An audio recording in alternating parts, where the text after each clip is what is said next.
संविधानाचं जर रक्षण करायचंय, हा देश जिवंत ठेवायचाय, जात धर्म भाषा प्रांत याचं रक्षण करायचंय, तर हीच ती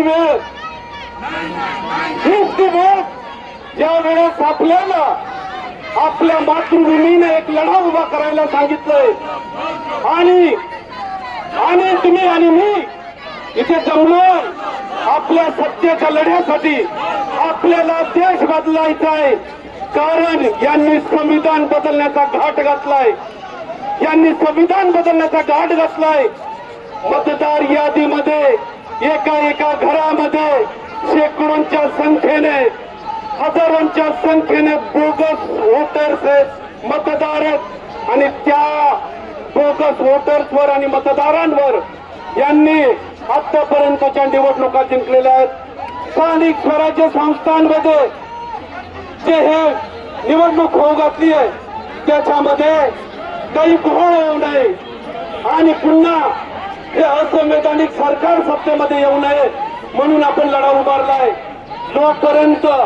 जोपर्यंत या मतदार याद्यांमधला घोळ दुरुस्त होत नाही तोपर्यंत इलेक्शन कमिशनने, निवडणूक आयोगाने कोणत्याही प्रकारचं निवडणूक घेऊ नये म्हणून आपण रस्त्यावर उतरलोय. मित्रहो, तुमची जबाबदारी आहे, माझी जबाबदारी आहे.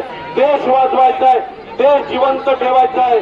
नाहीतर ही लोक तर देशव्यापी आंदोलन महाविकास आघाडीने, इंडिया आघाडीने आंदोलनाचा उद्देश एवढाच आहे की मतदार याद्यांमध्ये जे घोळ झालेले आहेत आणि ते घोळ करून हे असंवैधानिक सरकार सत्तेमध्ये बसलेलं आहे.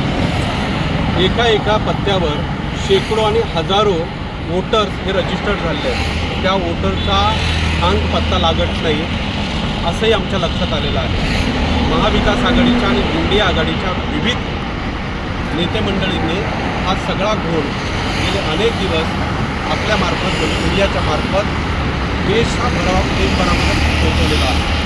त्याचाच एक भाग म्हणून या ज्या स्थानिक स्वराज्य संस्थांच्या निवडणुका येऊ घातल्यात त्याच्यामध्ये त्या निवडणुका पारदर्शक पद्धतीने व्हाव्यात आणि लोकशाही पद्धतीने, संविधानिक पद्धतीने या स्थानिक स्वराज्य संस्थांमध्ये जी काही मंडळ निवडून येतील ती यावीत, याच्यात ती महाविकास आघाडीचा प्रयत्न आहे. आणि त्याच्यासाठी म्हणून आम्ही आज सत्याचा मोर्चा नवी मुंबईमधून मुंबईमध्ये घेऊन जात आहोत.